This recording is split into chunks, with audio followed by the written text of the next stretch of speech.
l'ancien couple présidentiel, lui a rendu hommage. Johnny Hallyday est mort dans la nuit de mardi à mercredi 6 décembre.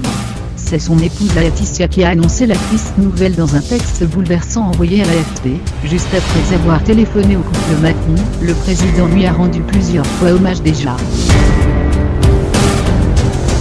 On ne peut évoquer Johnny Hallyday sans parler de ses amitiés politiques. Elles ont été nombreuses et parfois même passionnelles, comme ce fut le cas avec Nicolas Sarkozy, qui avait marié le couple dans sa mairie de Neuilly-sur-Seine en 1996, et dont la presse était la réaction depuis ce matin, durant sa première campagne présidentielle en 2007. Johnny Hallyday fut un très grand supporter de Nicolas Sarkozy. Nettement moins durant la seconde.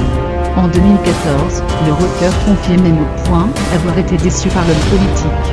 Nicolas Sarkozy a rendu hommage au rocker en cette triste journée, au symbole commun l'amour.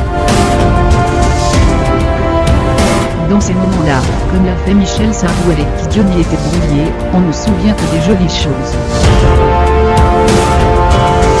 Sur Facebook, l'ancien président a donc écrit « Avec la disparition de Johnny Hallyday, la France est en deuil d'un très grand artiste, de cette voix irremplaçable qui avait séduit jusqu'aux États-Unis, de ce talent qu'aucune mode n'avait jamais, ni surpris ni terrassé, et d'un répertoire qui a pris en 50 ans, les dimensions d'une œuvre considérable. »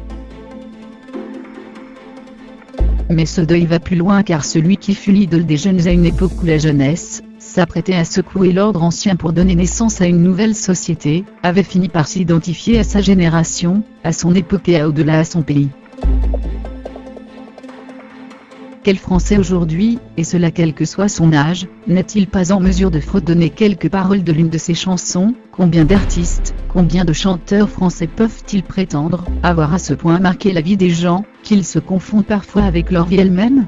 Johnny était de ceux-là, et les Français, qui le savaient, ont tout vécu avec lui pour la seule raison qu'il l'aimait et que par son immense talent, il le leur rendait en chanson. Ce matin, je sais que dans chaque famille, dans chaque foyer de notre pays, l'annonce de la disparition de ce géant de la chanson que l'on avait fini par croire éternel tant il avait si souvent trompé la mort, va provoquer une grande tristesse, comme chaque fois que l'on perd un être cher. Je veux simplement dire qu'aujourd'hui j'éprouve une grande tristesse. C'est à sa femme, à ses enfants et à toute sa famille que j'adresse mes condoléances les plus attristées. Johnny va laisser un vide que personne ne pourra jamais combler. Un peu plus tôt, c'est Carla Bruni qui brisait le silence sur son compte Instagram. La chanteuse a publié un extrait du film Les Parisiennes, dans lequel Johnny chante « Retiens la nuit ».